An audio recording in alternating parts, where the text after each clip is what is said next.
Magluluto na naman tayo ng lunch. Magloba for today's lunch. Manok. Yan. Nilinis na natin.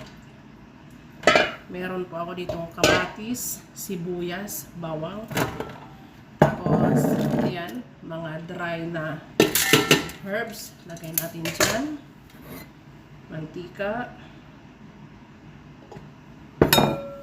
Tapos, asin. 1, 2.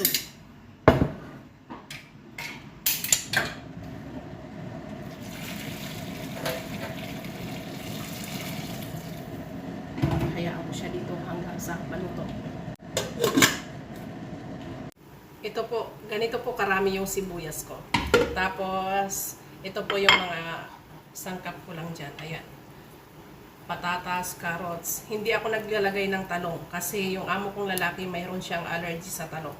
Meron siyang coriander, itong bell pepper. Naglalagay din po ako ng dried lemon, yung buo. Tapos ito po yung mga spices ko. Ayan, chicken spices, luya, tapos turmeric, lemon powder, tapos masala mix, at syempre paminta, at syempre ito, cooking oil. Yung bigas po, ayan, binabad ko na siya before pa ako mag-prepare ng iba kasi kailangan nakababad siya ng 30 minutes. Yung sibuyas po, ginigisa ko siya ng walang mantika. Tubig po ang nilalagay ko muna para maluto po yung sibuyas. Ayan, kung mapapansin nyo, ganyan na yung ilalim niya. So dito ako kumukuha ng tubig, ng sabaw sa manok kasi may lasa yan.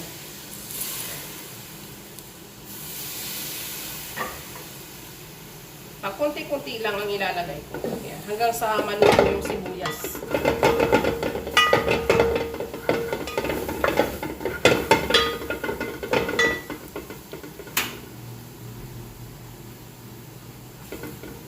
So dahil naluto na yung sibuyas, ilalagay ko na yung aking mga spices. Ayan, lahat yan sabay-sabay.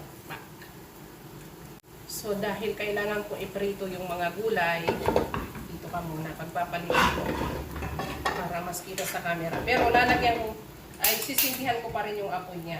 Mahina lang. Dito naman, maglalagay tayo ng cooking oil.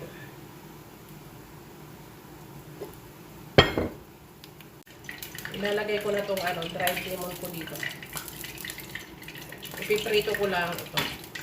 Yung kamatis lang at saka yung carrots. Ay hindi pala, carrots at patatas.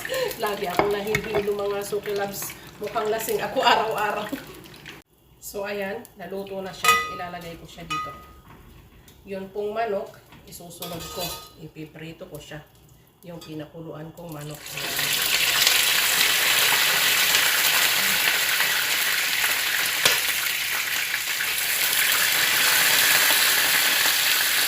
Mag-ingat lang tayo sa mantika.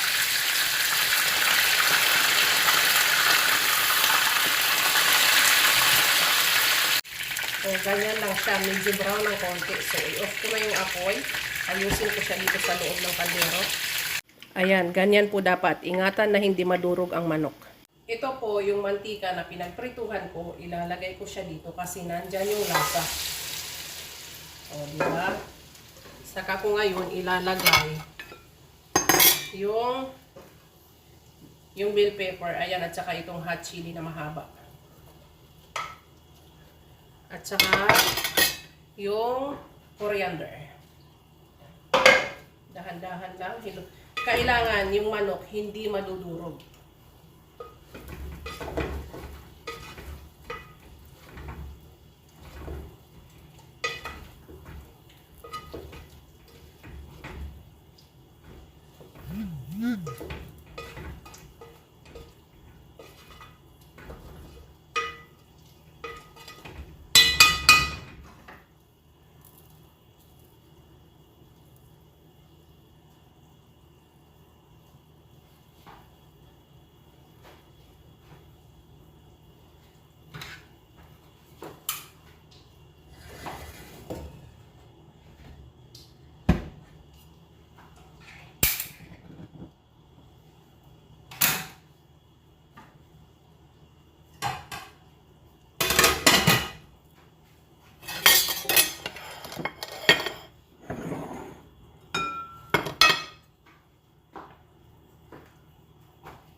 So dito sa pinagpakuluan ko ng manok, tatanggalin ko lang yung mga kamatis at sibuyas at yung ibang sangkap na nilagay ko.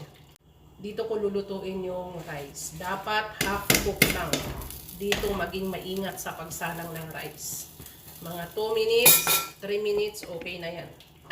Ayan, half cook ko na. Okay na, i-off ko na yung fire tapos i-drain ko siya. Dalhin ko muna siya dito. Kasi ilalagay ko yung kamatis at saka yung bell pepper sa ilalim. Ito siya. Ayan. Ilagay ko siya dyan. Ilagay ko yung rice. Oh, medyo malayo. Manok sa gitna. I-arrange lang natin dyan.